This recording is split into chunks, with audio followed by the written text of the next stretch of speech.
कुछ अनसुनी कुछ अनकही कहानियां। कुसंगियों का संग न करें। किसी जंगल में मदोदकट नामक एक शेर रहता था। उसके 3 सेवक थे, एक बाघ, एक गीदड़ और एक कौआ। एक दिन वे तीनों जंगल में घूम रहे थे कि तभी उन्हें चित्रकर्ण नामक एक ऊंट दिखाई दिया जो बहुत हष्ट-पुष्ट था।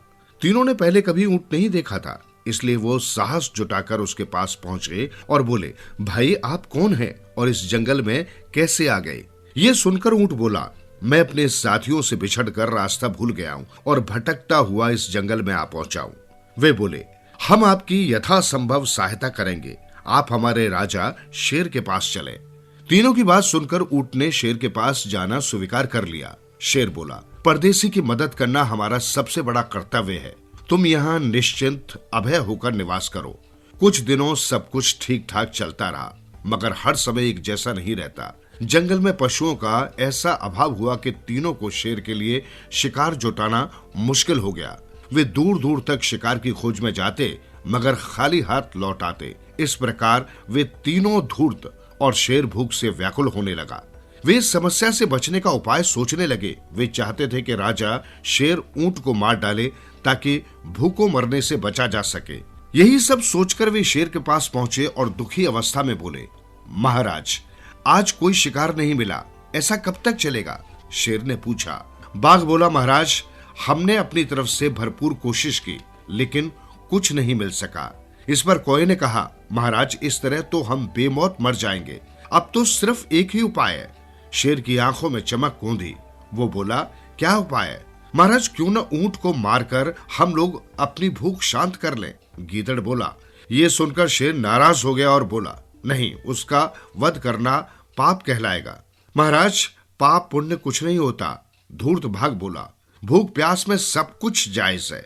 शेर बोला, तुम्हारी बात ठीक है, लेकिन उसे मारना? ठीक है महाराज, आप उसका वध मत कीजिए, लेकिन अगर वो स्वयं आपसे अपने शरीर का भक्षण करने को कहे तो इनकार मत कीजिएगा।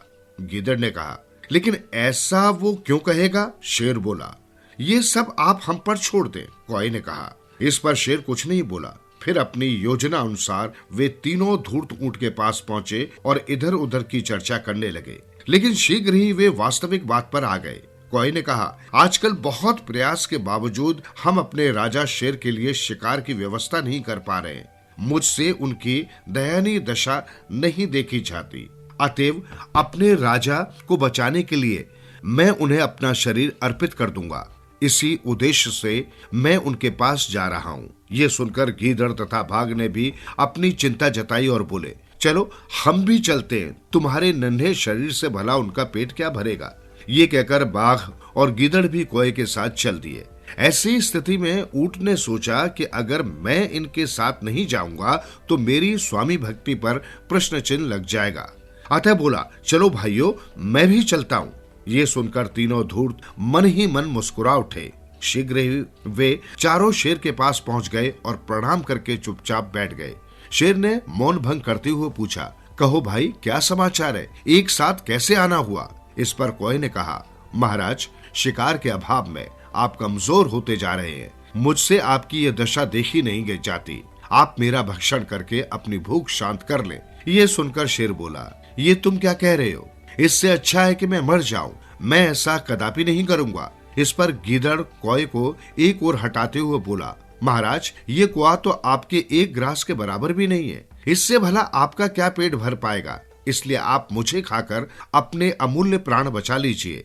शेर बोला, भाइयों, ऐसा करके मैं पाप का भागी नहीं बनना चाहता। इसके बाद योजना अनुसार बाघ सामने आकर शेर से बोला, स्वामी, इन दोनों के शरीर से आपकी भूख नहीं मिटेगी। इसके लिए तो मुझ जैसे प्राणी ही उपयुक्त रहेगा।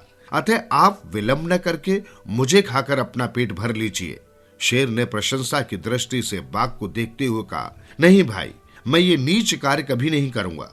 अब ऊंट की बारी थी कि वो भी अपना शरीर शेर को समर्पित करने की बात कहे।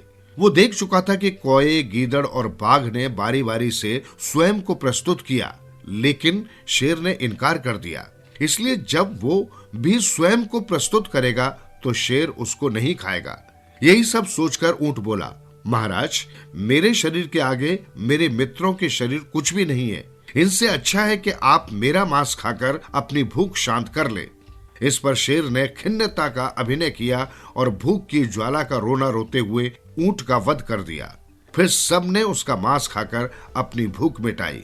किसी ने सच ही कहा है कि धूर्तों की बातों में आकर सज्जन प्राणी की बुद्धि भी फिर जाती है। ऐसे में वे अपना अहित स्वयं कर बैठते हैं। कहानियां। लालची भाई। प्राचीन काल की बात है। एक गांव में दो भाई रहते थे। बड़े भाई के पास बहुत सा धन था, परंतु छोटा भाई गरीब था। एक बार जब लोग नए साल की खुशियां मना रहे थे तो छोटे भाई के पास खाने को भी कुछ नहीं था। वो बड़े भाई के घर गया और उसने उससे 1 सेर चावल उधार मांगा, परंतु बड़े भाई ने साफ इनकार कर दिया। जब छोटा भाई उसके घर से उदास लौट रहा था तो मार्ग में एक बूढ़ा मिला। बूढ़े के पास लकड़ियों का एक भारी गट्ठर था। बूढ़े ने उससे पूछा, तुम इतने उदास क्यों हो? कौन सी मुसीबत तुम पर आ पड़ी है? छोटे भाई ने अपनी दुख भरी कहानी उसे सुनाई। बूढ़े ने उसे दिलासा देते हुए कहा, यदि तुम लकड़ियों का ये गट्ठर मेरे घर तक पहुंचा दो तो मैं तुम्हें ऐसी चीज दूंगा जिसकी सहायता से तुम धनी हो जाओगे।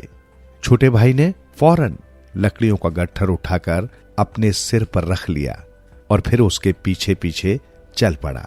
घर पहुंचकर बूढ़े ने उसे एक मालपुआ दिया और कहा, तुम इसे लेकर मंदिर के पीछे वन में चले जाओ। वहां तुम्हें एक गुफा दिखाई देगी जिसमें बहुत से बौने रहते हैं। मालपुआ उनका मनपसंद भोजन है। वे किसी भी मूल्य पर इसे पाना चाहेंगे। तुम उनसे धन मत मांगना, कहना कि मुझे पत्थर की एक चक्की दे दो। जब तुम चक्की ले आओगे तो उसकी विशेषता मैं तुम्हें बताऊंगा। छोटा भाई मंदिर की ओर चल पड़ा। थोड़ी देर में वो वन में जा पहुंचा। उसने देखा कि मंदिर से थोड़ी ही दूर एक गुफा से बहुत से बौने बाहर निकलते हैं और फिर उसी गुफा में चले जाते हैं। उस समय वे वृक्ष के एक बड़े टहने को खींचकर गुफा के अंदर ले जाने की कोशिश कर रहे थे, परंतु उनके लिए ये बहुत ही मुश्किल काम था। छोटा भाई उन बोनों से जाकर बोला, लाओ इस टहने को मैं ले चलता हूं। जब वो टहने को कंधे पर उठाए हुए गुफा के पास पहुंचा तो उसके कान में एक धीमी आवाज पड़ी, मुझे बचाओ। छोटे भाई ने घबराकर इधर उधर देखा। उसके पांव के नीचे एक बौना पिस रहा था। छोटे भाई ने झटपट उस बौने को उठा लिया। असल में वो बौनों का राजकुमार था। बौने राजकुमार ने छोटे भाई के एक हाथ में मालपुए को देख लिया। वो बोला, भाई ये मालपुआ मुझे दे दो, आपकी बड़ी दया होगी। इसके बदले में मैं आपको बहुत से हीरे जवाहरात दूंगा। छोटे भाई को बूढ़े की बात स्मरण थी। उसने मालपुआ बौने राजकुमार को दे दिया तथा उसके बदले पत्थर की एक चक्की देने के लिए कहा। बोनों के राजा ने अपने पुत्र की प्रसन्नता के लिए चक्की देना स्वीकार कर लिया। जब छोटा भाई चक्की लेकर चलने लगा तो बोनों के राजा ने कहा, देखो इसे मामूली चक्की मत समझना, ये हमारे राज्य की सबसे मूल्यवान वस्तु है। इस चक्की को दाईं ओर घुमाने से तुम जो वस्तु मांगोगे मिल जाएगी, और जब तक तुम इसे फिर से बाईं ओर नहीं घुमाओगे वो चीज निकलती ही रहेगी। अब छोटा भाई पत्थर की चक्की लेकर घर आया। उसकी पत्नी भूखी प्यासी बैठी पति की प्रतीक्षा कर रही थी। वो उसे पत्थर की चक्की उठाए आते देखकर निराश हो गई, परंतु पति ने आते ही कहा कि शीघ्र ही अंदर जाकर एक कपड़ा बिछा दो। उसकी पत्नी ने कमरे के भीतर जाकर एक सफेद कपड़ा बिछा दिया। छोटे भाई ने चक्की को उस पर रखा और फौरन दाईं ओर घुमाते हुए कहा, चावल निकालो। कहने की देर थी कि चावलों का ढेर लग गया। फिर उसने मछली मांगी तो मछलियां मिल गई। उसके बाद उसने एक एक करके आवश्यकता की सभी चीजें मांगी जो उसे मिलती गई। छोटा भाई सोचने लगा कि अब तो मैं धनाढ्य हो गया हूं, मुझे एक महल में रहना चाहिए। उसने चक्की को दाईं ओर घुमाकर पहले एक सुंदर महल तैयार करवाया और फिर उसे बढ़िया सामान से सजवाया। वो बड़े ठाठ बाट से रहने लगा। एक दिन उसने अपने पड़ोसियों तथा मित्रों को दावत दी और नए साल का त्योहार बड़ी धूमधाम से मनाया। छोटे भाई के ये ठाठ बाट देखकर बड़ा भाई सोचने लगा कि कल तो ये गरीब था, आज इतना धनी कैसे बन गया? इसमें जरूर कोई रहस्य है। एक दिन वो छिपकर उसके घर के अंदर चला गया। वो किवाड़ की ओट में खड़ा हो गया। उसने क्या देखा कि छोटा भाई एक चक्की को घुमाकर मिठाई के टोकरे भरता जा रहा था। ये देखकर बड़ा भाई हैरान हो गया। वो वहां से चुपचाप वापस चला आया। घर आकर वो उस चक्की को हथियाने का उपाय सोचने लगा। एक रात जब सब लोग सो रहे थे तो बड़ा भाई चोरों की भांति दबे पांव छोटे भाई के घर में घुस गया और उसने पत्थर की चक्की उठाकर घर की राह ली। बड़े भाई ने सोचा कि अब मैं टापू में जाकर रहूंगा और इस चक्की की सहायता से लखपति बन जाऊंगा। ये सोचकर वो समुद्र के किनारे आया और चक्की साथ लेकर एक नौका में जा बैठा। घर से चलते समय उसने सब जरूरी चीजें साथ ले ली थी, परंतु नमक लाना भूल गया था। नौका पर बैठते ही उसने पहला काम ये किया कि नमक पाने के लिए चक्की को घुमाना आरंभ किया। वो नमक निकल की रट लगाने लगा। कहने की देर थी कि नमक निकलना आरंभ हो गया। अब बड़े भाई को चक्की को रोकने का उपाय मालूम नहीं था। चक्की चलती गई, नाव में नमक का ढेर लग गया। बड़ा भाई चक्की समेत सागर में डूब गया। सियाने लोग कहते हैं कि चक्की अब भी लगातार घूम रही है और उससे नमक निरंतर निकल रहा है। यही कारण है कि सागर का जल खारा है। आइए सुनते हैं आज की कहानी क्या कहती है। कृष्ण भगवान का एक बहुत बड़ा भक्त हुआ, लेकिन वो बेहद गरीब था। एक दिन उसने अपने शहर के सबसे बड़े गोविंद गोधाम की महिमा सुनी और उसका वहां जाने को मन उत्सुक हो गया। कुछ दिन बाद जन्माष्टमी आने वाली थी। उसने सोचा, मैं प्रभु के साथ जन्माष्टमी गोविंद गोधाम में मनाऊंगा। गोविंद गोधाम उसके घर से बहुत दूर था। जन्माष्टमी वाले दिन वो सुबह ही घर से चल पड़ा। उसके मन में कृष्ण भगवान को देखने का उत्साह और मन में भगवान के भजन गाता जा रहा था। रास्ते में जगह जगह लंगर और पानी की सेवा हो रही थी। वो ये देखकर बहुत आनंदित हुआ कि वाह प्रभु, आपकी लीला। मैंने तो सिर्फ सुना ही था कि आप गरीबों पर बड़ी दया करते हो। आज अपनी आंखों से देख भी लिया। सब गरीब और भिखारी और आम लोग एक ही जगह से लंगर प्रसाद पाकर कितने खुश हैं। भक्त ऑटो में बैठा ही देख रहा था।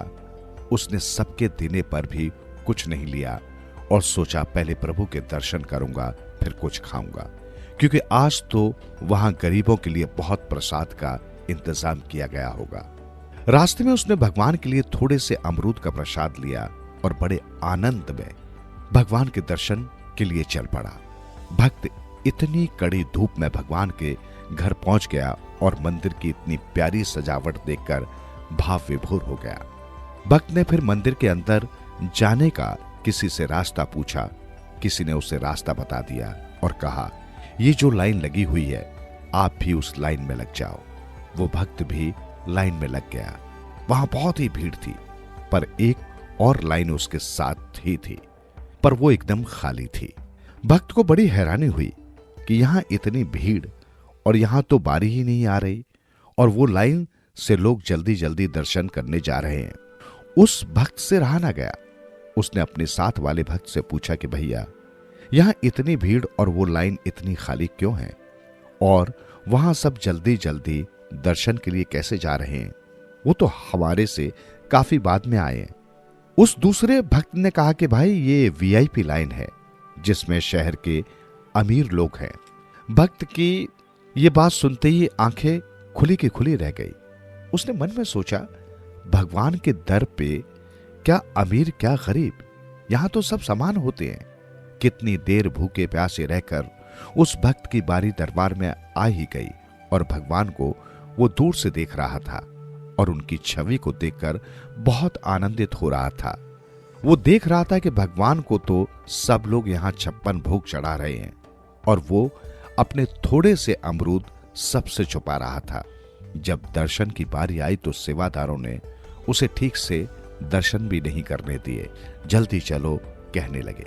उसकी आंखें भर आई और उसने चुपके से अपने वो अमरूद वहां रख दिए और दरबार से बाहर चला गया। दरबार के बाहर ही लंगर प्रसाद लिखा हुआ था।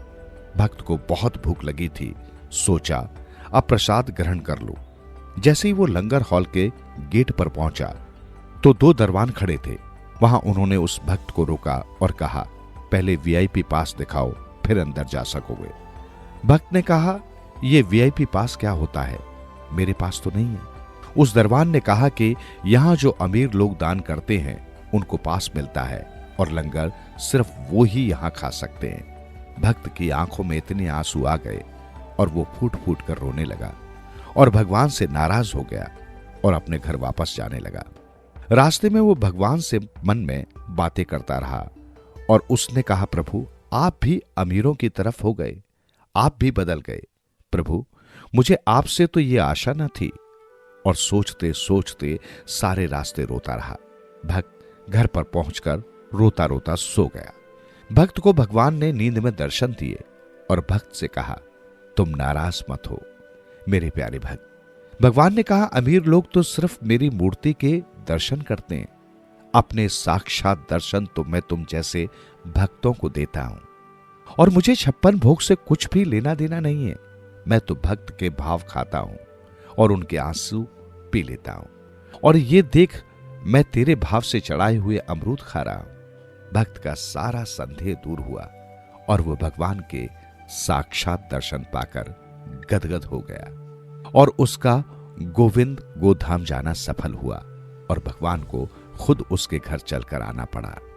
भगवान भाव के भूखे हैं, बिन भाव के उनके आगे चढ़ाए 56 भोग भी फीके हैं।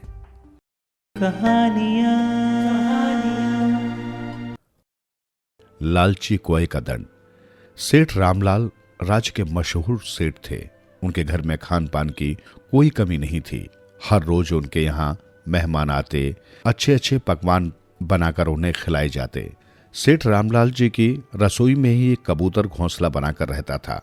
वो बड़ा नेक और सीधा था। सेठ का रसोइया शंभू महाराज उसे बहुत चाहता था। खाना बनाते बनाते वो थोड़ा खाना उसके घोंसले के पास रख देता और कबूतर चुपचाप उसे चुग कर सैर को निकल जाता। फिर शाम को आकर आराम से सो जाता। इसी प्रकार उसका जीवन आराम और सुख शांति से गुजर रहा था। एक दिन कबूतर खा पीकर रसोई की खिड़की पर बैठा सुस्ता रहा था कि तभी एक कौआ उधर से गुजरा। उसने रसोई की खिड़की पर कबूतर को बैठे देखा और रसोई की भीनी भीनी महक उसकी नाक में टकराई तो उसकी तो तबीयत ही खुश हो गई। अरे वाह, क्या खुशबू है! रसोई में तो इस कबूतर का घोंसला भी दिखाई दे रहा है। कौआ मकान के सामने ही पेड़ पर बैठ गया और सोचने लगा, इस कबूतर ने तो सेठ की रसोई में ही अपना घोंसला बना रखा है। ये तो खूब अच्छे अच्छे पकवान खाता होगा। इस कबूतर से तो दोस्ती करनी चाहिए। अगर इससे दोस्ती हो गई तो बढ़िया बढ़िया खाने को मिलेगा। मुझे तो 7 जन्म भी ऐसे खुशबूदार खाना नसीब नहीं होगा। यही सोचकर वो कौआ कबूतर के बाहर आने का इंतजार करने लगा। उसकी ललचाई नजरें रसोई के मजेदार खानों पर जमी हुई थी। थोड़ी देर बाद हवाखोरी के लिए जैसे ही कबूतर बाहर निकला तो कौआ उसके पीछे पीछे उड़ने लगा। कुछ देर बाद जब कबूतर को एहसास हुआ कि ये कौआ लगातार उसका पीछा कर रहा है तो उसने सोचा कि ये क्यों मेरा पीछा कर रहा है। ये तो बड़ा चालाक किस्म का प्राणी है, इससे तो भगवान बचाए। कौआ लगातार उसका पीछा कर रहा था। आखिर तंग आकर कबूतर ने पूछ ही लिया, अरे भाई, तुम मेरा पीछा क्यों कर रहे हो? उसकी बात सुनकर कौआ हंस पड़ा और बोला, कबूतर भाई, तुम बड़े नेक और गुणवान प्राणी हो। हम पक्षियों में तुम जैसा गुणी और भोला तो शायद ही कोई होगा। बस यही कारण है कि मैं तुमसे दोस्ती करना चाहता हूँ। तुम्हारी और हमारी कैसी दोस्ती भैया? हम ठहरे सीधे सादे शाकाहारी जीव और तुम ठहरे चालाक और मांसाहारी। अरे भैया, मांस खाने से प्राणी बुरा थोड़े ही हो जाता है। और जहां तक सीधे और चालाक की बात है तो भाई मेरे पांचों उंगलियां बराबर नहीं होती। चालाक और दुष्ट प्राणी तो हर कौम में होते हैं। एक के कारण पूरी कौम को बदनाम करना न्याय नहीं है। नहीं नहीं भैया, तुम किसी और को अपना दोस्त बनाओ। देखो भाई, लोग हमें वैसे ही दुत्कारते रहते हैं क्योंकि हम जरा मोटी बुद्धि के प्राणी हैं। अब तुम भी क्या मुझे दुत्कार दोगे? मैं तो सोच रहा था कि तुम्हारी संगत में रहकर कुछ अकल भी सीख लूंगा। कहकर कौए ने ऐसा नाटक किया मानो वो काफी दुखी हो उठा हो और अभी रो देगा। कबूतर को उस पर कुछ दया सी आ गई और तनिक द्रवित होकर वो बोला, लेकिन भाई कौए, हम एक साथ कैसे रह सकते हैं? हम में तो कोई समानता ही नहीं है। अरे भैया, समानता तो अपने आप आ जाएगी। मैं तुम्हारे जैसा ही खान पान कर लूंगा, जैसा व्यवहार लोगों के साथ तुम करोगे वैसा ही मैं करूंगा। कहते हैं ना कि साधु के साथ रहकर तो दुष्ट भी साधु हो जाते हैं। पारस तो लोहे को भी सोना बना देता है। यदि तुम जिद करते हो तो ठीक है भैया, हम दोनों साथ रह लेंगे। कहा भी गया है कि एक से भले दो। लेकिन देखो भैया, तुम किसी प्रकार की शरारत न करना। कहीं ऐसा ना हो कि तुम कोई उल्टी सीधी शरारत कर बैठो और हम रहने का ठिकाना भी खो बैठें। अरे नहीं भैया, मैं भला कोई गड़बड़ क्यों करूंगा? ऐसा करके तो मैं अपना ही अहित करूंगा। फिर भला तुम मुझे अपने साथ क्यों रहने दोगे? तब ठीक है, चलो मेरे साथ। कौआ मन ही मन बहुत खुश हुआ। उसने सोचा कि चलो, पहली सफलता तो मिली। सारा दिन वे दोनों इधर उधर दाने चुगते रहे, एक दूसरे से तन मन की कहते रहे। सारा दिन कौआ ही अधिक बोलता रहा। वही उसे इधर उधर की झूठी सच्ची कहानियां सुना सुनाकर प्रभावित करने का प्रयत्न करता रहा और ये जाहिर करता रहा कि वही उसका सच्चा हितैषी व मित्र है। कबूतर बेचारा उसकी बातों से थोड़ा प्रभावित हुआ। इसी प्रकार शाम हो गई। कबूतर उसे लेकर अपने ठिकाने की ओर चल दिया। जब घर करीब आ गया तो कबूतर ने एक बार फिर उसे चेतावनी दी, देखो भैया, किसी प्रकार की हरकत मत करना। मैं एक बार फिर तुम्हें सचेत कर रहा हूं। अरे भाई मेरे, बार बार कहकर मुझे शर्मिंदा न करो। मगर हाँ, कबूतर को जैसे कुछ याद आया। वो बोला, सेठ की जिस रसोई में मैं रहता हूं उसमें तो सिर्फ एक मेरा ही घोंसला है। हम उसमें रहेंगे कैसे? कोई बात नहीं कबूतर भाई, हम आज की रात एक ही घोंसले में गुजारा कर लेंगे। कल मैं जैसे तैसे अपना घोंसला बना लूंगा। जब दोनों मित्र मिलकर काम करेंगे तो भला देर ही कितनी लगेगी। कबूतर बेचारा क्या कहता। कौआ उसकी हर बात का तर्कपूर्ण जवाब दे रहा था। अंत में कबूतर ने चुप रहना ही उचित समझा। रसोइये की तरफ से भी कबूतर को कोई खतरा नहीं था। वो जानता था कि रसोइया बड़ा दयालु है। वो कौए को मेरा मित्र समझकर स्थान दे देगा। उसे तो पक्षियों से वैसे ही बहुत प्यार है। जब रहने की समस्या दूर हो गई तो कौए ने सोचा कि चलो दूसरी सफलता भी हाथ लगी। उस रात कौए को भी कबूतर के साथ बढ़िया देसी घी का दाल भात और भाजी खाने को मिली। एक तो पका हुआ खाना और वो भी देसी घी का। कौए ने तो बड़े चाव से ये सब खाया। फिर उस रात कबूतर के घोंसले में ही पांव पसार कर सोया। रात को सोते समय वो सोचने लगा, किसी ने सच ही कहा है कि एक बार सभी के दिन बदलते हैं। मेरे भी नसीब अच्छे थे जो मेरी नजर इस कबूतर पर पड़ गई। अब मिलेगा रोज रोज बढ़िया खाना। दूसरे दिन कौए ने कबूतर की मदद से रसोई में ही एक कोने में अपना घोंसला बना लिया। रसोइये ने कबूतर के साथ कौए का घोंसला देखा तो मन ही मन वो बहुत खुश हुआ। मगर सोचने लगा, कौआ चालाक और शरारती होते हैं, कहीं कल को ये इस सीधे साधे कबूतर को कोई नुकसान न पहुंचाए। लेकिन वो बेचारा कर भी क्या सकता था। इस प्रकार दोनों मित्र बड़े आराम से रसोई में रहने लगे। कौआ हर रोज नए नए पकवान खाता और चैन की नींद सोता। एक दिन की बात है, सेठ के यहाँ कुछ मेहमान आने वाले थे, इसलिए घर में पकवान आदि बन रहे थे। सेठ जी ने अपने मित्रों के लिए मछली मंगवाई थी। रसोइया मछली आदि साफ कर रहा था तो अपने घोंसले में बैठा कौआ सोच रहा था, अरे भाई, आज तो मजा आ गया। बहुत दिनों के बाद मसालेदार तली हुई मछली खाने को मिलेगी। और फिर चुपचाप अपने घोंसले में बैठा वो सोचता रहा कि कैसे मछली पर हाथ साफ किया जाए। कौए ने सोचा कि यदि वो कबूतर से इस मामले में कुछ कहेगा तो वो उसकी कोई बात नहीं मानेगा। अतः खुद ही कोई मौका निकालकर मछली के टुकड़ों पर हाथ साफ करना पड़ेगा।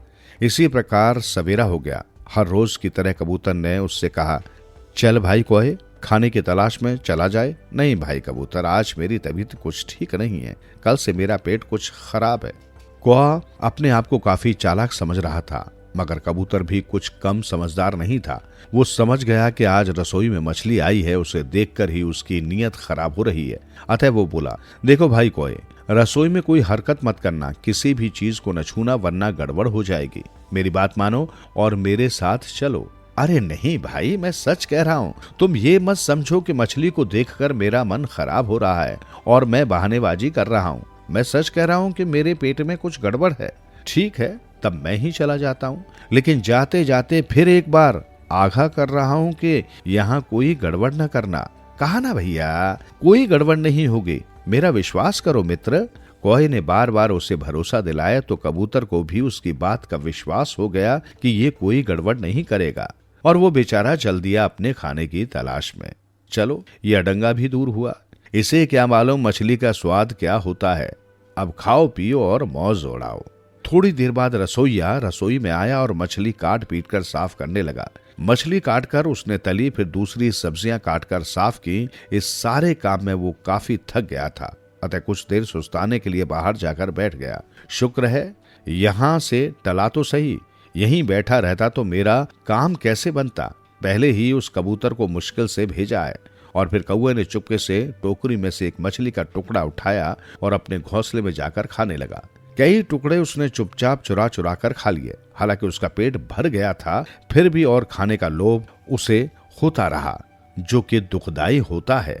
हुआ भी यही। इस बार जैसे ही उसने परात में से मछली का टुकड़ा उठाया, वैसे ही उस पर ढकी प्लेट धरती पर गिर पड़ी। झंझनाट की तेज आवाज हुई, मगर कौए को इससे भला क्या फर्क पड़ना था। उसने मछली का टुकड़ा लिया और आराम से बैठकर खाने लगा।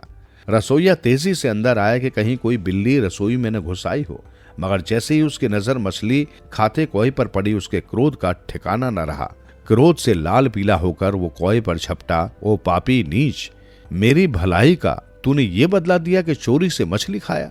दुष्ट, मैंने उस कबूतर की वजह से तुझे चुपचाप रहने की जगह दी और तू मेरा ही बुरा करना चाहता है। ले अब चख मजा। कहते हुए उसने कौए को गर्दन से पकड़ा और क्रोध में आकर उसके सभी पंख नोच डाले। कौआ दर्द से चीखता चिल्लाता रहा, मगर रसोइये ने उस पर जरा भी दया न दिखाई। ले अब यहीं पड़ा सरता रह, लालची कौए, यही तेरी सजा है। भय और दर्द से कहराता कौआ एक कोने में जाकर दुबक गया और अपनी करनी पर आंसू बहाता रहा। शाम को जब कबूतर वापस आया तो कौए की ऐसी हालत देखकर वो सब कुछ समझ गया कि उसकी गलती की ही उसे ऐसी सजा मिली है। क्यों कौए भाई, मैंने कहा था ना कि कोई बेजा हरकत न करना, इंसान को थोड़े में ही संतोष करना चाहिए। अगर तूने लालच में रसोइये को नुकसान पहुंचाया और रसोइये ने तेरी ये गद बना डाली, इसलिए कहते हैं कि लालच बुरी बला है।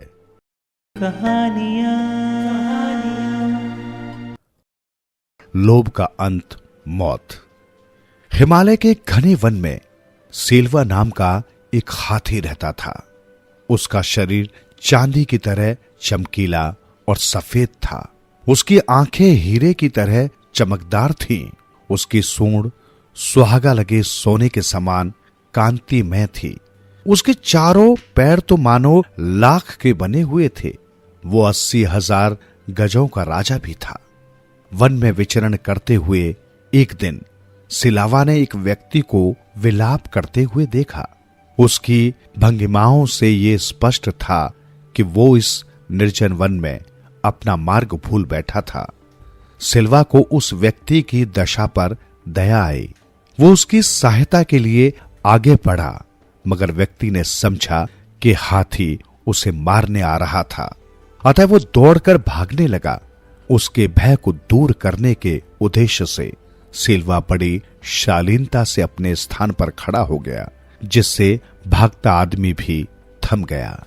सिल्वा ने ज्यों ही पैर फिर आगे बढ़ाया, वो आदमी फिर भाग खड़ा हुआ, और जैसे ही सिल्वा ने अपने पैर रोके, वो आदमी भी रुक गया। 3 बार जब सिल्वा ने अपने उपक्रम को वैसे ही दोहराया तो भागते आदमी का भय भी भाग गया। वो समझ गया कि सिल्वा कोई खतरनाक हाथी नहीं था। तब वो आदमी निर्भीक होकर अपने स्थान पर स्थिर हो गया। सिल्वा ने तब उसके पास पहुंचकर उसकी सहायता का प्रस्ताव रखा। आदमी ने तत्काल उसके प्रस्ताव को स्वीकार किया।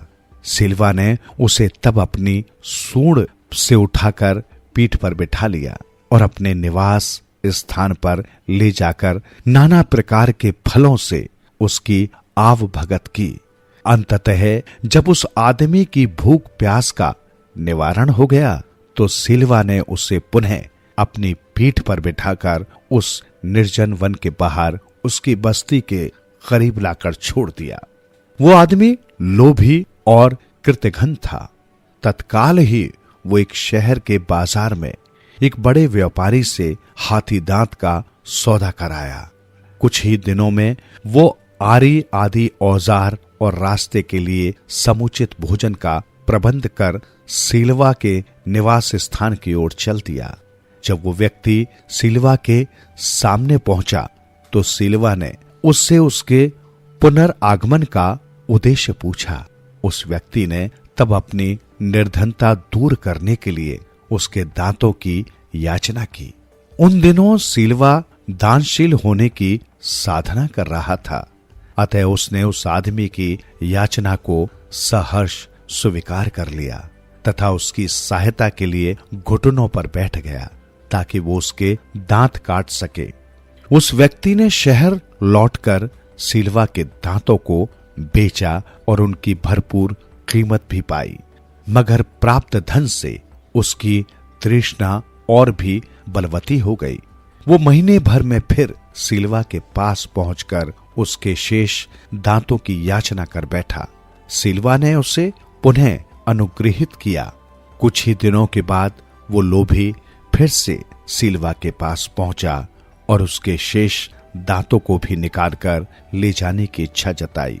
दान परायण सिल्वा ने उस व्यक्ति की इस याचना को भी सहर्ष स्वीकार कर लिया।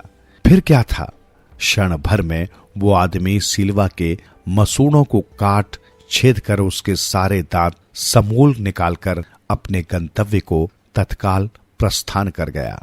खून से लथपथ दर्द से व्याकुल कहराता हुआ सिल्वा फिर जीवित न रह सका और कुछ समय उपरांत दम तोड़ गया। लौटता लोभी जब वन की सीमा भी नहीं पार कर पाया था कि तभी धरती अचानक फट गई और वो आदमी काल के गाल में समा गया। तभी वहां वास करती हुई एक वृक्ष यक्षिणी ने ये गान गाया, मांगती है तृष्णा और मिटा नहीं सकता जिसकी भूख को सारा संसार। कहानी है खुदा का निजाम। आज की कहानी हमें भेजी है जनाब अली खान जी ने। एक मौलवी साहब थे जो मदरसे में बच्चों को पढ़ाकर उनसे फीस लेकर अपना घर चलाया करते थे। एक दिन वो एक जंगल के रास्ते से गुजर रहे थे। उन्होंने देखा कि एक लोमड़ी जिसके हाथ पैर नहीं है और अंधी भी है, बियाबान जंगल में अकेले पड़ी हुई है और जिंदा भी है। मौलवी साहब ने सोचा कि आखिर ये लोमड़ी जिंदा कैसे है, इसे खाना पानी कौन देता है, चलो देखता हूं। मौलवी साहब वही लोमड़ी के पास एक पेड़ की छांव में बैठ गए। सुबह से दोपहर हो गई, लोमड़ी भूखी प्यासी यूं ही पड़ी रही। मौलवी साहब देखना चाहते थे कि ये जिंदा कैसे है। अब तो शाम भी ढल चुकी थी, लेकिन वो वैसे ही भूखी पड़ी थी। जब रात का पहर शुरू हुआ और सूरज डूबा तो लोमड़ी के सर के पास की जगह फटी और सफेद कपड़े पहने, हाथ में दूध का भरा हुआ कटोरा लिए एक फरिश्ता हाजिर हुआ और लोमड़ी को अपने हाथों से दूध पिलाया। मौलवी साहब सारा माजरा देख रहे थे। जब फरिश्ता गायब होना चाहता था तब मौलवी साहब ने उसका हाथ पकड़ लिया और पूछा, आप कौन हो और इस लोमड़ी को क्यों दूध पिला रहे हो? फरिश्ता बोला, अल्लाह अपने हर बंदे को, चाहे इंसान हो या हैवान, भूखा मरने नहीं देता है। ये लोमड़ी कुछ हरकत कर नहीं सकती, इसलिए इसका खाना पानी अल्लाह मेरे हाथों भेजता है। मौलवी साहब ने सोचा, जब खाने का वायदा अल्लाह का है तो मैं क्यों काम करूं? वो खाना देगा। और मौलवी साहब ने एक पहाड़ पर इबादत करनी शुरू कर दी। सोचा खाना तो अल्लाह ही देगा। सुबह से दोपहर और दोपहर से शाम और शाम से रात हो गई, खाने का एक दाना भी नहीं आया। मौलवी साहब गुस्सा हो गए और बड़बड़ाने लगे कि फरिश्ता झूठ बोल रहा था। रास्ते में एक बुजुर्ग को लोमड़ी वाली सारी बात बताई। बुजुर्ग ने कहा, बेटा लोमड़ी मजबूर थी, उसके हाथ पैर नहीं थे और अंधी भी थी, और वो कैसे हरकत करती? तुम्हारे हाथ पैर और आंखें सब सही है, तुम्हें अल्लाह क्यों खाना भेजेगा? जाओ इबादत के साथ मेहनत भी करो। जब मौलाना साहब घर पहुंचे, उनकी बीवी बोली, 2 बच्चे पढ़ने नए आए हैं और उनके वालिद ने 1 बोरी चावल और 1 बोरी आटा एडवांस में बतौर फीस के दिया है। मौलाना साहब ने अपनी गलती की माफी मांगी और उसका लाख लाख शुक्र अदा करा और बच्चों को दिलो जान से पढ़ाने लगे। इस कहानी से हमें यही सीख मिलती है कि कर्म ही पूजा है, इबादत है, प्रार्थना है। इसलिए हमेशा अच्छे कर्म करने चाहिए। मेहनत और लगन का दामन कभी नहीं छोड़ना चाहिए। सफलता आपके कदम चूमेगी। कहानियां मां की अंतिम इच्छा। तेनालीराम जब से महाराज कृष्णदेव राय की सेवा में आए थे, तब से एक ही बात उन्हें सलाह रही थी कि विजयनगर के ब्राह्मण बड़े लालची हैं और वे धर्म कर्म की उल्टी सीधी पट्टियां पढ़ाकर आए दिन महाराज को लूटते रहते थे। एक दिन महाराज कृष्णदेव राय ने सभा में बताया कि मरते समय हमारी मां को आम खाने की इच्छा थी, मगर उनकी ये इच्छा पूर्ण न हो सकी थी। क्या अब ऐसा कुछ हो सकता है कि मेरी मां की आत्मा को शांति मिले? ये मसला राजपुरोहित से संबंधित था, अतः किसी के भी बोलने से पहले वे बोले, महाराज उपाय मैं बताता हूं। हाँ हाँ कहिए राजपुरोहित जी। महाराज कृष्णदेव राय ने कहा, आपसे अच्छा सुझाव इस विषय में भला और कौन दे सकता है? महाराज मेरा सुझाव तो ये है कि 108 ब्राह्मणों को एक एक सोने का आम दक्षिणा स्वरूप भेंट किया जाए। इसी प्रकार राजमाता की आत्मा को शांति प्राप्त हो सकती है। उसकी लालच भरी ये बात सुनकर जहां तेनालीराम के तन बदन में आग लग गई, वहीं महाराज खुश हो उठे और तुरंत सोने के 108 आम दान करने की घोषणा कर दी। अब तो बात हद से गुजरती जा रही है। मन ही मन में तेनालीराम ने सोचा, इन ब्राह्मणों का कोई इलाज करना ही पड़ेगा, किंतु अभी फिलहाल उन्हें कोई युक्ति नहीं सूझ रही थी, इसलिए वे मन महसूस कर रह गए। मगर कुछ दिन बाद उन्हें एक अवसर प्राप्त हो गया। हुआ ये कि तेनालीराम की मां की मृत्यु हो गई। उन्होंने विधिवत उनका अंतिम संस्कार किया और 13वीं के लिए 108 ब्राह्मणों को राजपुरोहित सहित अपने निवास पर आमंत्रित किया। 13वीं के सभी कार्य संपन्न हुए। ब्राह्मणों ने खूब डटकर माल उड़ाया। फिर तेनालीराम के आदेश पर सभी ब्राह्मणों को एक अलग कक्ष में बैठाया गया। वहां आकर तेनालीराम ने नौकरों को इशारा किया। इशारा पाते ही नौकर दहकती हुई सलाखें लेकर उपस्थित हो गए। इन सभी को गर्म सलाखों से घुटनों पर दागा जाए। ये सुनते ही सभी ब्राह्मणों में चीख पुकार मच गई। वे उठकर भागने लगे तो तेनालीराम के नौकरों ने पकड़ लिया। फिर एक एक करके सभी के घुटनों में सलाखें दागी गई। बात महाराज कृष्णदेव राय तक पहुंची तो उन्होंने तेनालीराम को तलब किया और ब्राह्मणों के साथ की गई इस अभद्रता का कारण पूछा। तब तेनालीराम ने कहा, महाराज दरअसल बात यह है कि मेरी मां के पैर के जोड़ों में दर्द रहता था।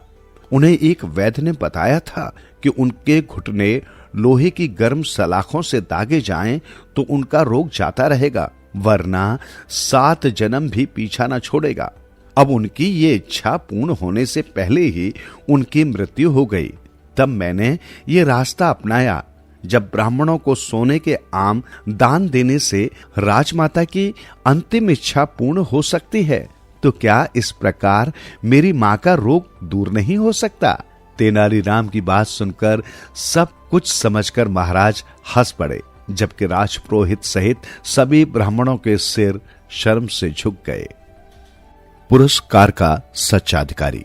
महाराज कृष्णदेव राय को अद्भुत व विलक्षण वस्तुएं एकत्रित करने का शौक था। अतः दरबारियों में होड़ लगी रहती थी कि वे दुर्लभ से दुर्लभ वस्तुएं महाराज की सेवा में प्रस्तुत करें और भारी पुरस्कार पाएं। कुछ दरबारी मौका पाकर महाराज को ठगने से भी नहीं चूकते थे। ऐसे ही एक दिन एक दुष्ट दरबारी ने एक अनोखी चाल चली। वो लाल पंखों वाला एक जिंदा मोर लेकर महाराज की सेवा में हाजिर हुआ और बोला, महाराज, मैंने मैसूर के घने जंगलों से आपके लिए एक अनूठा मोर मंगवाया है। महाराज ने लाल पंखों वाले उस मोर को देखकर बड़ा ताज्जुब किया कि कुदरत का कैसा करिश्मा है, वाकई अद्भुत है। उन्होंने तुरंत आज्ञा दी कि मोर को राज उद्यान में हिफाजत से रखवाया जाए। फिर दरबारियों से पूछा कि उस मोर की खोज आदि पर उसका कितना धन खर्च हुआ। कुल 30,000। महाराज ने आज्ञा दी कि राजकोष से 30,000 अशर्फियां तुरंत इस दरबारी को अदा की जाए। फिर दरबारी को आश्वासन दिया कि इसका पुरस्कार तुम्हें बाद में दिया जाएगा। दरबारी को और भला क्या चाहिए था। उसके लिए तो ये 30,000 अशर्फियां भी किसी भारी इनाम से कम नहीं थी।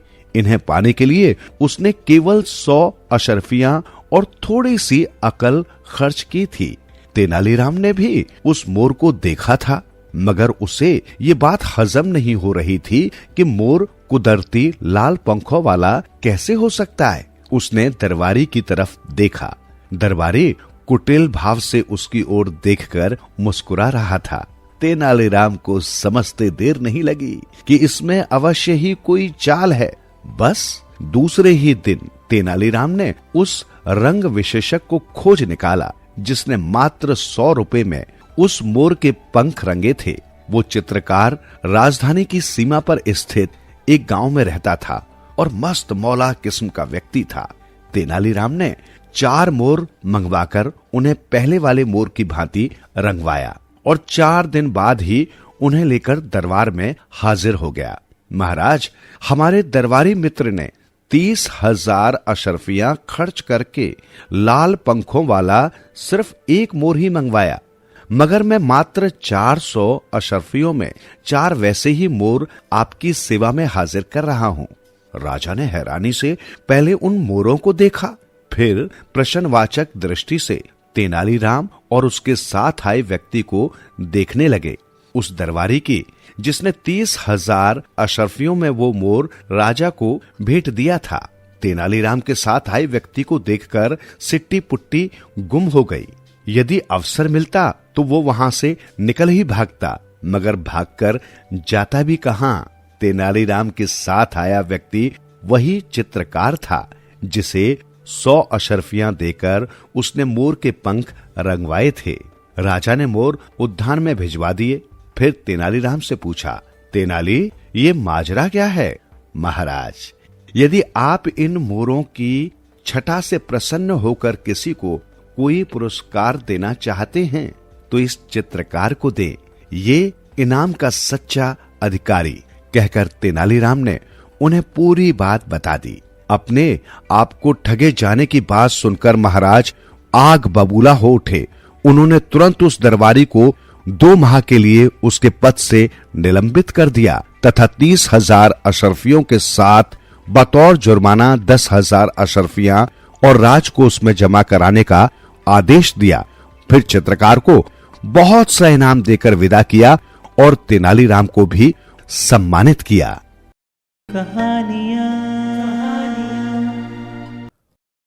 मनहूस और महामनहूस। सुखदेव नामक एक व्यक्ति को लेकर पूरे विजयनगर में ये बात प्रसिद्ध थी कि सुबह सुबह जो भी उसकी सूरत देख लेता है उसे पूरे दिन अन्न नसीब नहीं होता। उड़ती उड़ती ये बात महाराज कृष्णदेव राय के कानों तक भी पहुंची। तब महाराज ने सोचा कि इस बात की जांच करनी चाहिए। ऐसा मनहूस व्यक्ति तो राज्य में रहने के योग्य ही नहीं है। यही सोचकर उन्होंने सुखदेव को बुलवाया और रात में खूब खातिरदारी करके अपने कक्ष में ही उसका बिस्तर लगवा दिया। महाराज सुबह सुबह उठे और सबसे पहले उसे उठाकर हालचाल पूछा। फिर अपने दैनिक कार्यों में व्यस्त हो गए। किसी कार्य में वो इस प्रकार उलझ गए कि खाने की बात क्या कहें, समय पर नाश्ता भी न मिला।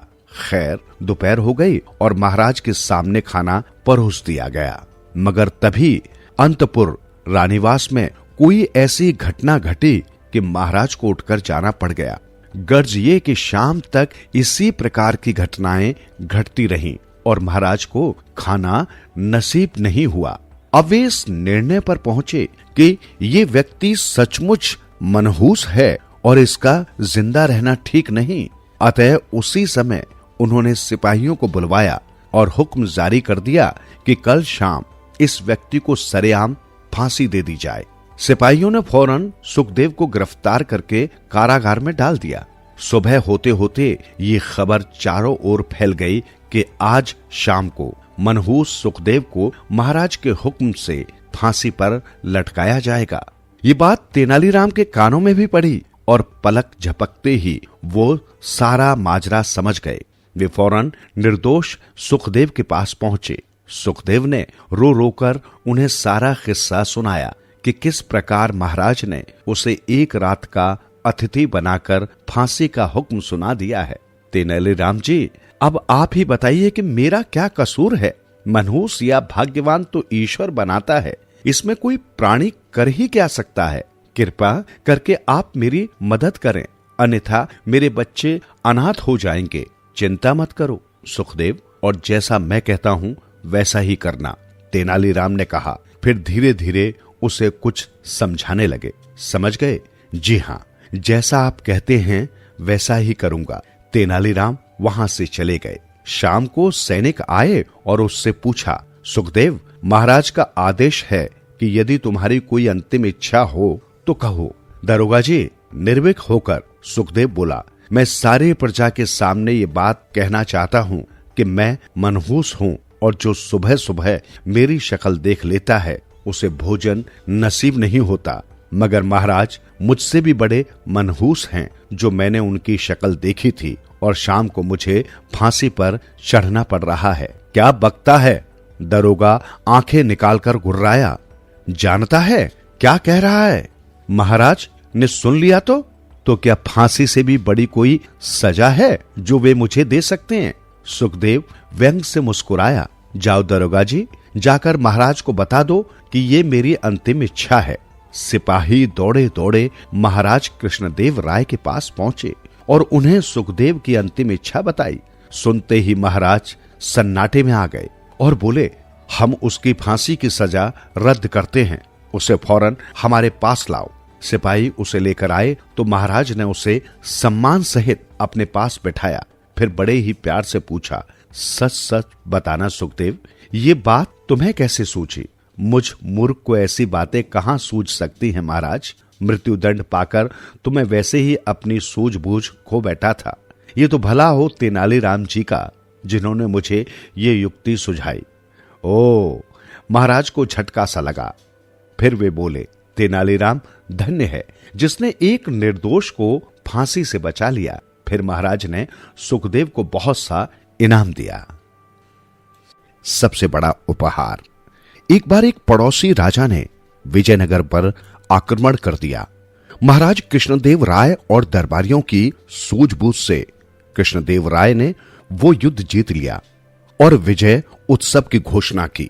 तेनालीराम किसी कारणवश उचित समय पर उत्सव में न आ पाया। उत्सव की समाप्ति पर महाराज ने कहा, ये जीत मुझे अकेले की जीत नहीं है, बल्कि आप सभी दरबारियों की जीत है। इस अवसर पर हमने अपने सभी दरबारियों को उपहार देने की व्यवस्था की है। सभी सदस्य उस मंच पर रखे अपनी अपनी पसंद के उपहार उठा लें। एक और मंच पर कीमती उपहार रखे थे।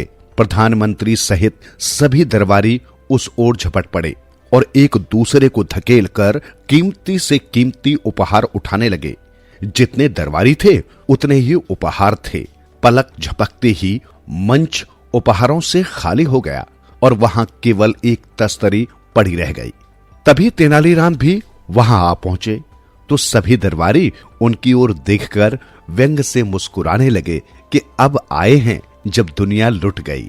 तेनालीराम महाराज के करीब पहुंचे तो उन्होंने उन्हें सारी बात बताकर कहा कि वहां आपके हिस्से का उपहार बचा है, उसे आप ले लें। तेनालीराम ने चांदी की वो तस्तरी उठा ली और बड़ी श्रद्धा से उसे माथे से लगाकर अपने पटके से ढक लिया।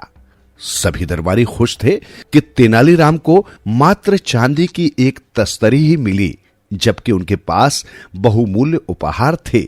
तेनालीराम को तस्तरी इस प्रकार ढकते देखकर महाराज कृष्णदेव राय ने आश्चर्य से पूछा, तेनालीराम, तस्तरी को इस प्रकार क्यों ढक लिया? आपका सम्मान कायम रखने के लिए महाराज। क्या मतलब? हमारे सम्मान को क्या हुआ? महाराज चौंके। महाराज, आपसे आज तक मैंने अशर्फियों और मोतियों से भरे थाल उपहार में प्राप्त किए हैं। जरा सोचिए कि यदि मैं आज ये खाली तस्तरी लेकर जाऊंगा तो प्रजा क्या सोचेगी? यही ना कि महाराज का दिवाला निकल गया। इसलिए तेनालीराम को खाली तस्तरी इनाम में दी है। ओ, तेनालीराम की चतुराई भरी बात सुनकर महाराज गदगद हो उठे और बोले, नहीं तेनालीराम, आज भी हम तुम्हें खाली तस्तरी नहीं देंगे। ये तस्तरी खाली नहीं रहेगी। लाओ, तस्तरी आगे बढ़ाओ। महाराज ने अपने गले का बहुमूल्य हार उतारकर उसकी तस्तरी में डाल दिया। ये सबसे कीमती उपहार था जो तेनालीराम ने अपनी चतुराई से पाया था। ये देखकर उनसे जलने वाले दरबारी जल भुनकर राख हो गए।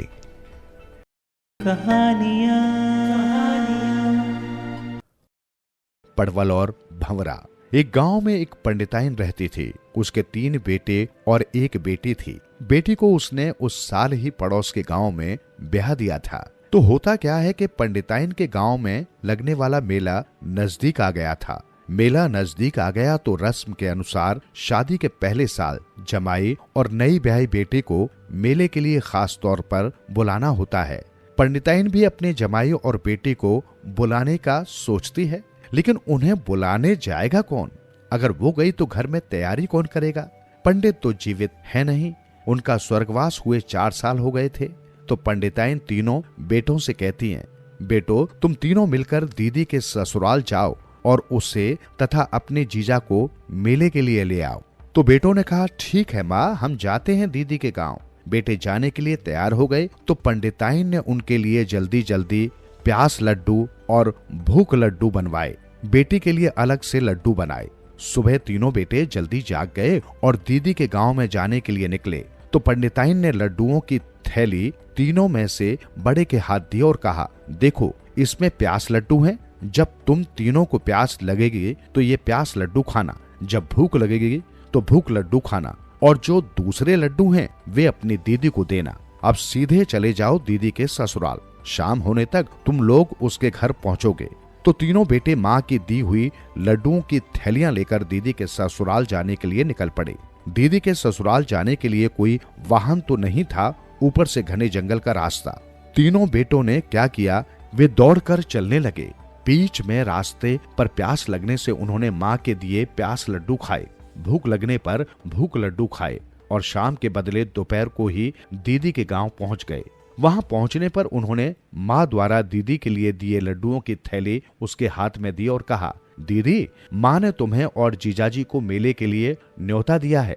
उन्होंने हमें तुम दोनों को साथ लेकर आने के लिए भेजा है। 4 दिन के बाद मेला है, लेकिन तुम कल हमारे साथ चलना। सुनकर दीदी एकदम खुश हुई। उसने कहा, ठीक है, मैं साथ चलूंगी। जीजाजी बोले, मैं तो मेले के लिए नहीं आ सकूंगा, मुझे थोड़ा जरूरी काम है। तुम लोग अपनी दीदी को साथ लेकर जाओ और मेला होने के बाद उसे वापस पहुंचाना। अब तुम यहाँ आज की रात ठहरना और कल सुबह अपनी बहन को लेकर गांव वापस जाना। तो उस रात तीनों भाई दीदी के घर ठहरे। दीदी ने उनको अच्छे अच्छे व्यंजन बनवाकर खिलवाया।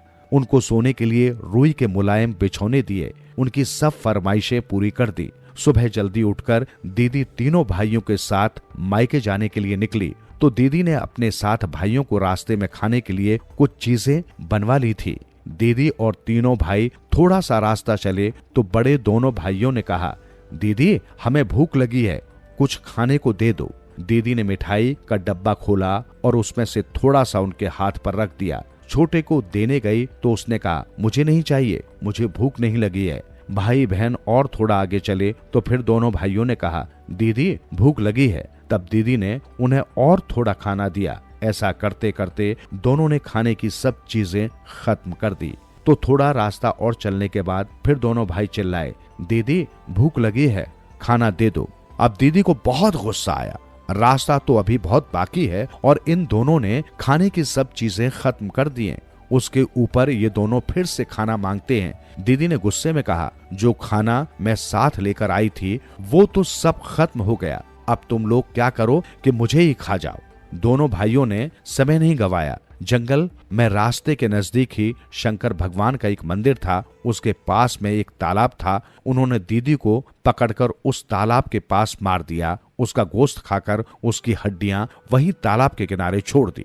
बाद में उन्होंने तालाब के पानी में खून से भरे हाथ धो लिए। छोटा भाई ये सब देख रहा था। उसने उन्हें कहा, मैं तुम्हारी ये सब करतूतें जाकर माँ को बताऊंगा। उसके ऐसा कहने पर दोनों भाइयों ने गुस्से में उसे भी मार डाला और उसके शरीर के टुकड़े टुकड़े कर वहीं फेंक दिए और घर आ गए। उन दोनों को अकेले घर आते देखकर पंडिताइन ने पूछा, अरे तुम्हारी दीदी कहाँ है और छोटू कहाँ है? तुम दोनों अकेले घर कैसे आ गए?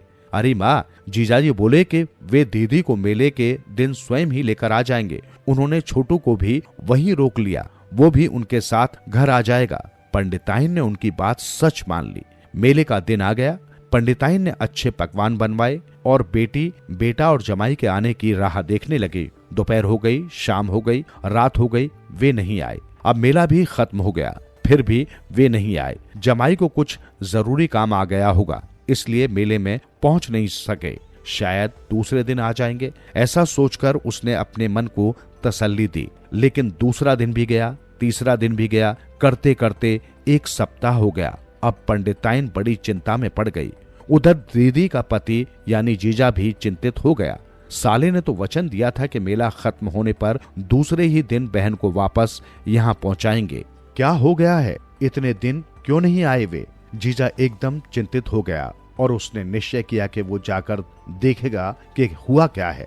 जीजा तुरंत ससुराल जाने के लिए निकला तो वो चलते चलते जंगल में उसी शंकर भगवान के मंदिर के पास पहुंचा तो उसे जोर की प्यास लगी थी। उसने पानी की तलाश में इधर उधर देखा तो उसे वो तालाब दिखाई दिया।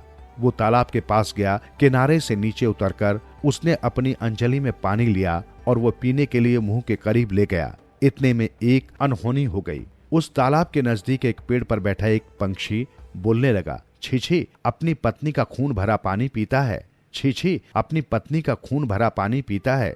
जीजा को एकदम आश्चर्य हुआ, क्यों ये पंछी ऐसा कहता है? उसने पानी पीना वहीं छोड़ दिया और ऊपर किनारे आ गया तो उसे ढेर सारे पड़वल फल से लदे पड़वल की बेल एक पेड़ पर चढ़ी हुई दिखाई दी। उसे देखकर उसने सोचा कि इसके कुछ फल तोड़कर ससुराल ले जाऊं।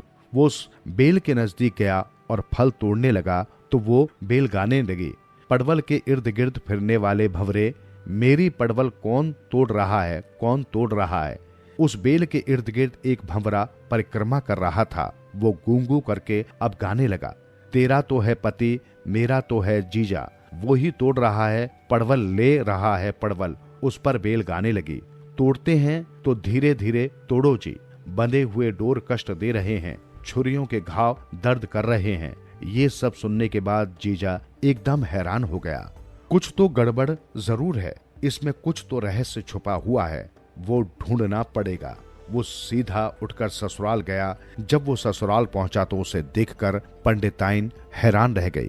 उसने जमाई से पूछा, अकेले आयो? मेरी बेटी और मेरा छोटू कहाँ है? क्या तुम्हारी बेटी यहाँ नहीं है और छोटू? अजी वे लोग तो तुम्हारे दोनों बड़े बेटों के साथ मेले के लिए आए थे और मैं तो अपनी पत्नी इतने दिन तक वापस नहीं लौटी, इसलिए परेशान होकर उसे लेने आया हूँ। अब पंडिताइन को संदेह हो गया, इसके पीछे दोनों बड़े बेटों की कोई चाल है। उसने उन्हें जोर से आवाज दी। उनके आते ही वो उन पर गरज पड़ी, सच सच बताओ दीदी कहाँ है तुम्हारी?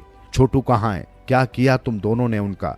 जीजा भी अब दहाड़ा, कहाँ है मेरी पत्नी, कहाँ है मेरा लाडला साला? माँ और जीजा के तेवर देखकर दोनों भाइयों के तोते उड़ गए। उन्होंने सच बात बता दी। तब पंडिताइन को अपने उन दोनों बेटों की काली करतूत देखकर बहुत दुख हुआ।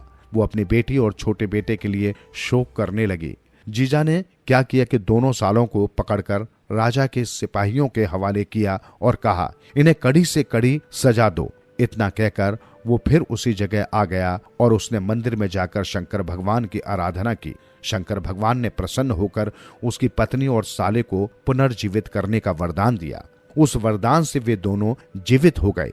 बाद में जीजा अपनी पत्नी को लेकर अपने घर चला गया और उधर पंडिताइन छोटू को लेकर अपने घर चली गई। वहां उसने अपना उर्वरित जीवन सुख शांति से गुजारा।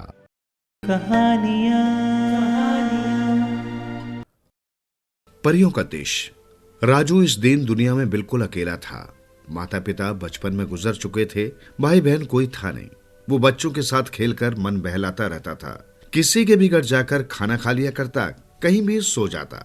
सब उसे बहुत प्यार करते थे। एक दिन वो समुद्र किनारे उदास सा बैठा था। बैठे बैठे उसने मन में सोचा, मेरा तो इस दुनिया में कोई नहीं है, किसके सहारे जीवन गुजारूं। उसकी आंखों से टप टप आंसू टपक पड़े। वो आसमान की ओर देखने लगा, तभी वो रोना भूल गया और ये देखकर आश्चर्यचकित रह गया कि एक हाथी आसमान से धरती की ओर आ रहा है। वो हाथी ठीक उसके पास आकर उतरा। उसने राजू से पूछा, राजू तुम रो क्यों रहे थे? राजू बोला, मेरा इस दुनिया में कोई नहीं है, माँ भी नहीं है, अकेला मैं कैसे जीऊं? हाथी ने कहा, ऐसा नहीं कहते, तुम्हारी माँ परियों के देश की रानी है। तुम्हें रोते देखकर उसी ने मुझे तुम्हें लाने के लिए भेजा है। क्या तुम मेरे साथ चलोगे? राजू कुछ सोचकर बोला, चल तो सकता हूँ, लेकिन पहले तुम ये तो बताओ कि मुझे वहाँ क्या क्या मिलेगा। हाथी बोला, तुम्हें जो जो चीजें खेल खिलौने चाहिए वे सब वहाँ मिलेंगे। तभी राजू ने पूछा, क्या मुझे वहाँ बड़े बड़े गुब्बारे टॉफियां भी मिलेंगी? हाथी बोला, हाँ हाँ, तुम्हें वहाँ सब कुछ मिलेगा। फिर राजू बोला, तब तो मैं जरूर चलूंगा, लेकिन कैसे? कैसे चलोगे इसकी चिंता मत करो। जब मैं उड़ने लगूं तो तुम मेरी पूंछ पकड़ लेना, फिर मैं उड़कर तुम्हारी माँ के पास ले चलूंगा। ठीक है, राजू बोला। फिर हाथी धीरे धीरे ऊपर उड़ने लगा। राजू ने उसकी पूंछ पकड़ ली। कुछ ही देर में राजू परियों के देश में पहुंच गया। वहां पहुंचकर उसने हाथी से पूछा, कहाँ है मेरी माँ? हाथी बोला, वो सामने ऊंचे सिंहासन पर तुम्हें बाहों में भरने को बेचैन दिख रही है, वही तुम्हारी माँ है। राजू छोटे छोटे डग भरता हुआ अपनी माँ की ओर बढ़ा। जब करीब पहुंचा तो वो उसे गोद में लेकर बहुत देर तक प्यार करती रही। फिर उसे टॉफियां, अच्छे अच्छे पकवान खाने को दिए और खेलने के लिए खिलौने व गुब्बारे भी दिए। राजू कुछ दिनों तक बड़े आराम से रहा। उसकी हर सुविधा का वहां ख्याल रखा गया। लेकिन एक दिन वो उदास हो गया क्योंकि वहां उसके संगी साथी नहीं थे। उसे उदास देखकर उसकी माँ बोली, बेटे तुम उदास क्यों हो? क्या दुख है तुम्हें? किसकी याद सता रही है? राजू बोला, वैसे तो मुझे यहाँ कोई परेशानी नहीं है, लेकिन मेरे दोस्त तो यहाँ है ही नहीं। मैं किसके साथ खेलूं? अकेला भी कब तक खेलूं? राजू की माँ बाल मन की पीड़ा समझ गई। उसने उसी हाथी को आदेश देते हुए कहा, राजू को भूमि पर ले जाओ। इस बार उसके दोस्तों को भी साथ लाना। हाथी राजू को लेकर भूमि पर उसी जगह उतरा जहां से उसे ले गया था। फिर राजू वहीं रह गया और हाथी को भेज दिया और बोला कि परसों तुम फिर आना। राजू अब समुद्र के किनारे बैठा था। कुछ देर बाद एक एक करके उसके साथी वहां एकत्रित हो गए। उन्होंने राजू को देखा तो बड़े प्रसन्न हुए और पूछने लगे, राजू इतने दिनों तक तुम कहाँ थे? राजू बोला, मैं अपनी माँ के पास परियों के देश गया था। मेरी माँ वहाँ की रानी है। वहाँ बहुत सारी चीजें, अच्छे अच्छे खिलौने, बड़े बड़े गुब्बारे, टॉफियां, मिठाइयां। क्या तुम भी मेरे साथ वहां चलोगे? बच्चों को राजू की बात सुनकर बड़ा आश्चर्य हुआ। वे बोले, हम भी तुम्हारे साथ चलेंगे। राजू बोला, ठीक है, परसों उड़ने वाले हाथी को मैंने बुलाया है।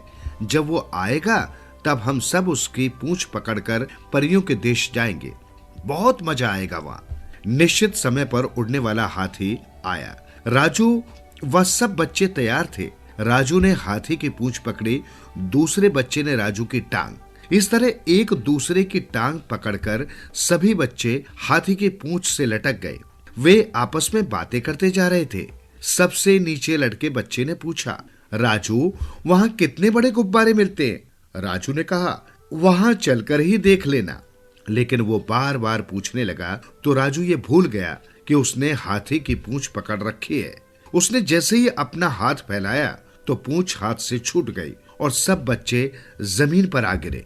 हाथी ऊपर ही ऊपर उड़ता जा रहा था। राजू माँ माँ पुकारता रह गया। फिर कभी न वो हाथी लौटकर आया और न राजू परियों के देश जा सका। कहानियाँ पीर पराई। एक राजा थे, उनकी रानी अत्यंत सुकुमार थी। रानी के लिए मालिन रोज फूल लेकर आती थी जो उनके बिछौने पर बिछा दिए जाते थे। एक दिन मालिन से चूक हो गई। वो देख नहीं पाई कि एक फूल में कांटा चला गया।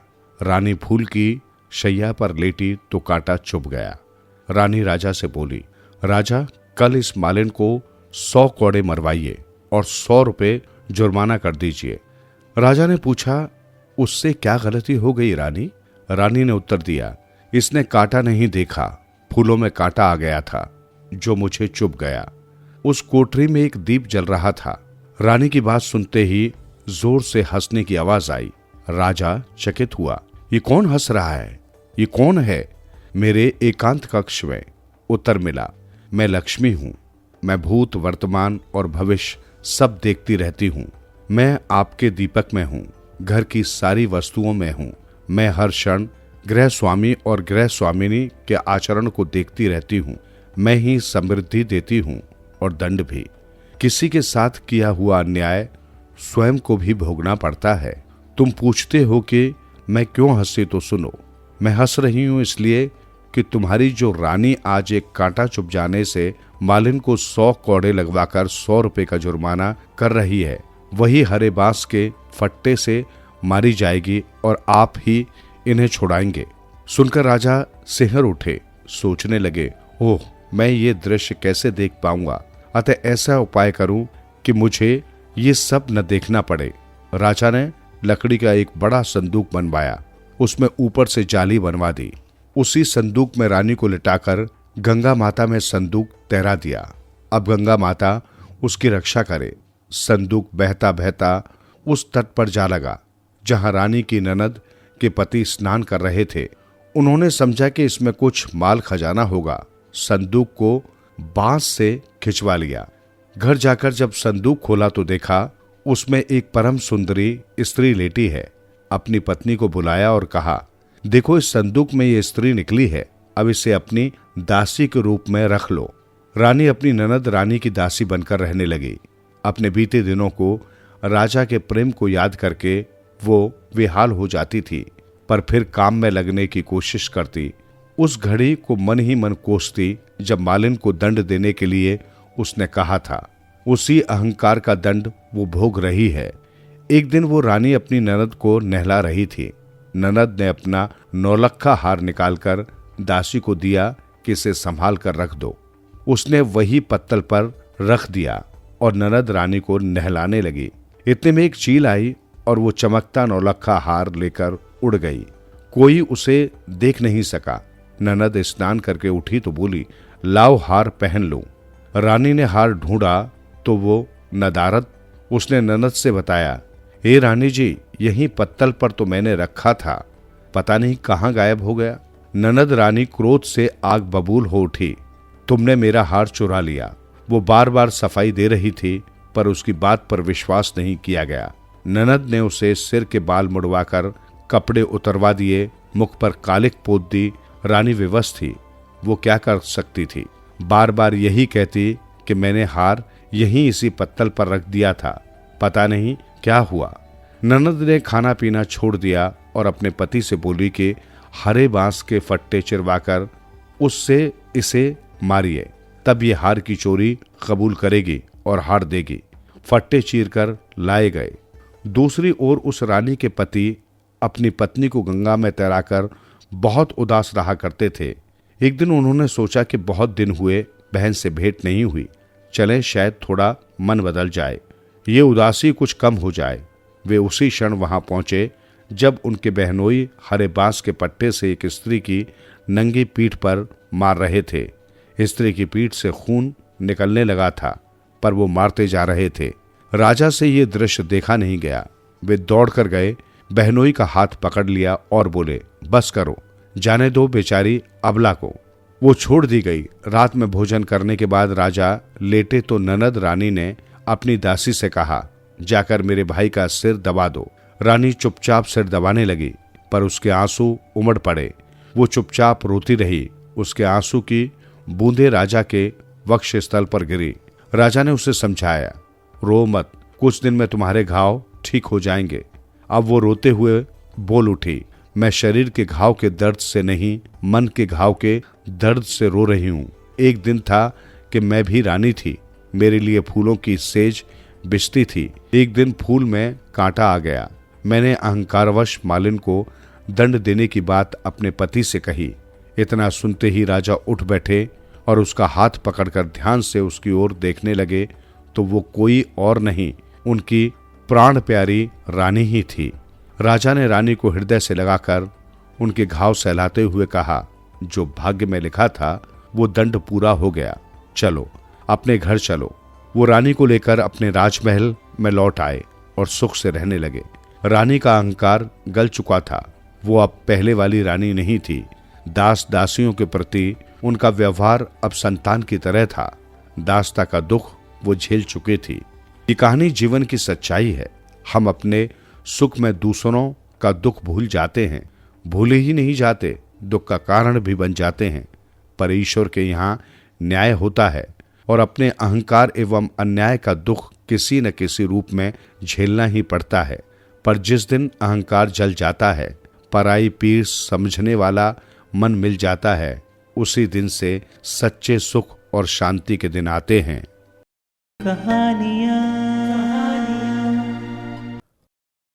पिसी हुई राई। एक बार विजयनगर में पेट की कई अज्ञात बीमारियां फैल गई। लगभग हर नागरिक अपच, ऐंठन और मरोड़ से पीड़ित था। सम्राट कृष्णदेव राय के कई दरबारी भी बिस्तर पर पड़े थे। राजवैद्य को बुलाया गया तो उसने सम्राट को सलाह दी, महाराज, ये बीमारी खान पान में मिलावट के कारण है, आप जांच कराइए। बाजारों में ऐसा क्या बिक रहा है जिसमें मिलावट है? राजा ने अपने कुछ विश्वासी अनुचर भेजकर बाजारों में बिकने वाली खाद्य सामग्री की जांच पड़ताल कराई। पता चला कि सब्जी बनाने में प्रयुक्त होने वाली पिसी राई में काले पत्थर का चूरा मिला है। सम्राट के आदेश पर पिसी हुई राई बेचने वाले दुकानदारों को पकड़ लिया गया। राजा ने भरे दरबार में उन दुकानदारों को 10-10 वर्ष के कठोर कारावास की सजा दे दी। सजा सुनकर दुकानदारों की ओर से उनके हित में लाख सफाइयां दी गई। अनेक रिश्तेदारों ने लाख मिन्नतें समझाते की, मगर कुछ सुनवाई नहीं हुई। सब ओर से विवश होकर दुकानदारों के रिश्तेदार तेनालीराम के पास पहुंचे। उसे बताया, श्रीमान, सजा पाए दुकानदारों में कोई भी स्वयं राई नहीं पीसता। राज्य में राई पीसने की चक्की केवल पुरोहित के एक रिश्तेदार की है। उसी से पिसी हुई राई लेकर सारे दुकानदार राई बेचते हैं।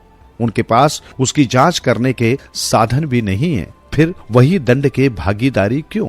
तेनालीराम ने ध्यान पूर्वक उनकी बातें सुनी, फिर उन्हें समझा बुझाकर घर वापस भेज दिया। वो काफी देर तक सोच विचार करता रहा कि अब क्या करे। उधर सम्राट कृष्णदेव राय इस विषय में इतने कठोर बन गए थे कि किसी की बात तक सुनना पसंद नहीं करते थे।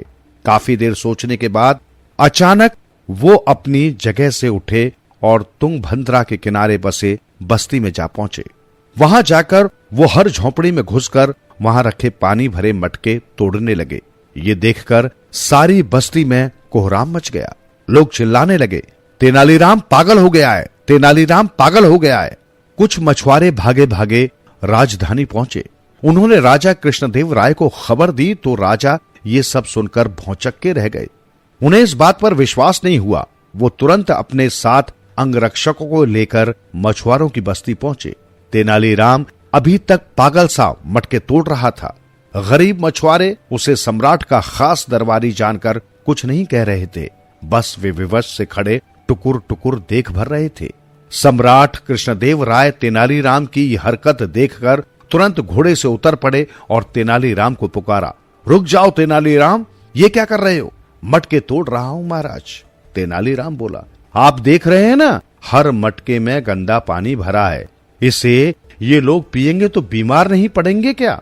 सम्राट ने तेनालीराम की बात सुनकर आगे बढ़कर हाथ पकड़ लिया और बोले, होश में आओ तेनालीराम, इसमें इनका क्या दोष है? देखते नहीं तुंगभद्रा में ऊपर से गंदा पानी आ रहा है। ये आप क्या कह रहे हैं महाराज?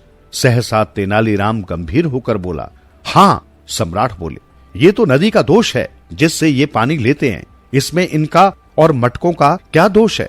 लेकिन महाराज, तेनालीराम अटकते हुए बोला। लेकिन क्या? महाराज ने पूछा तो तेनालीराम बोला, आपने पिसी राई के मामले में तो ये नीति नहीं अपनाई थी। जैसा आपने उन्हें दोषी समझा, उसी प्रकार मैं भी समझा कि अपराध उसका है जिसके पास अशुद्ध वस्तु मिले, भले ही उसने वो कहीं से भी प्राप्त की हो। तेनालीराम के इतना कहते ही सम्राट कृष्णदेव राय सारी बात समझ गए। राजधानी वापस आकर उन्होंने सब दुकानदारों को मुक्त कर दिया और पुरोहित के रिश्तेदार को बुलवाकर उसे दंडित किया। फिर उन्होंने तेनालीराम को अपने पास बुलाया और इनाम देते हुए कहा, तुम धन्य हो तेनालीराम, बिना कुछ कहे हमारी गलत सोच का भी हमें एहसास करा दिया। सभी दुकानदार और उनके रिश्तेदारों ने भी तेनालीराम को धन्यवाद दिया। धूर्त पत्नी। एक गांव में एक किसान अपनी पत्नी और बेटे के साथ रहता था। उसकी पत्नी बहुत ही कामचोर और धूर्त थी। एक दिन किसान ने अपनी पत्नी से कहा कि खेती के काम के बाद उसके पास काफी समय बच जाता है, इसलिए वो सोच रहा है कि इस बीच शहर जाकर कुछ पैसा कमा लूं। उसकी पत्नी ने कहा, ठीक है।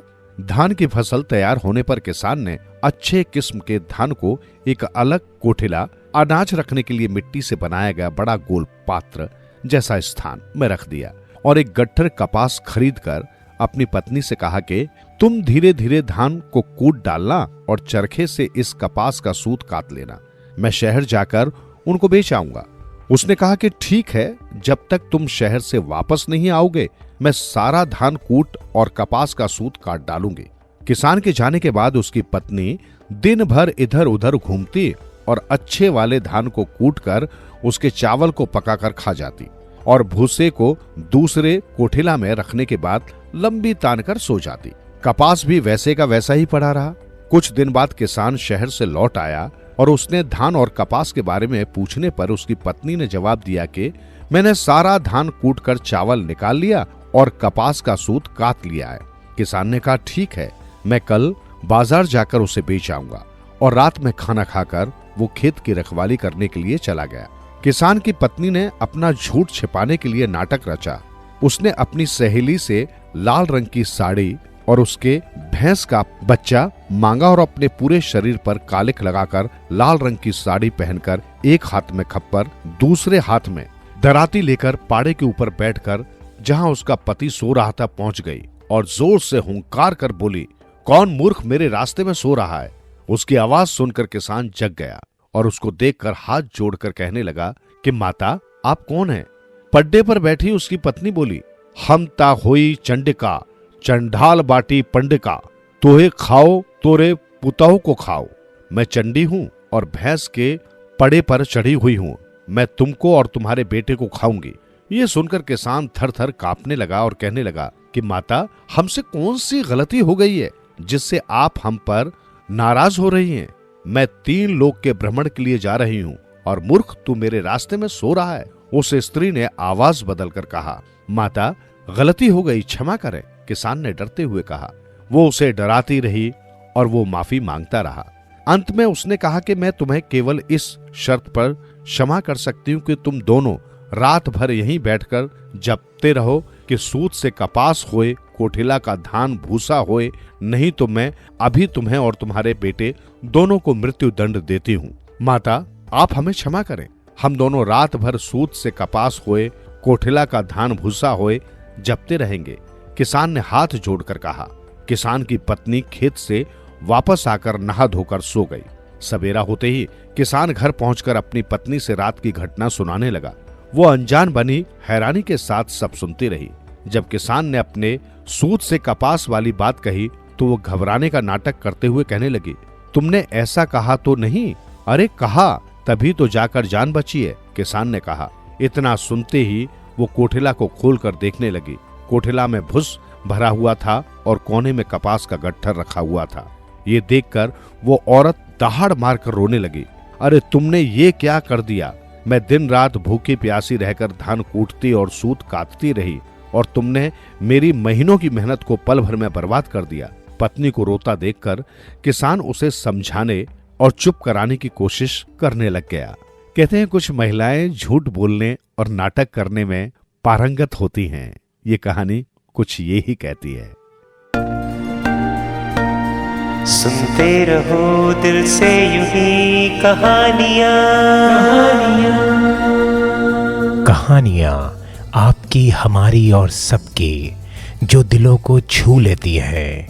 सुनते रहें कहानियां।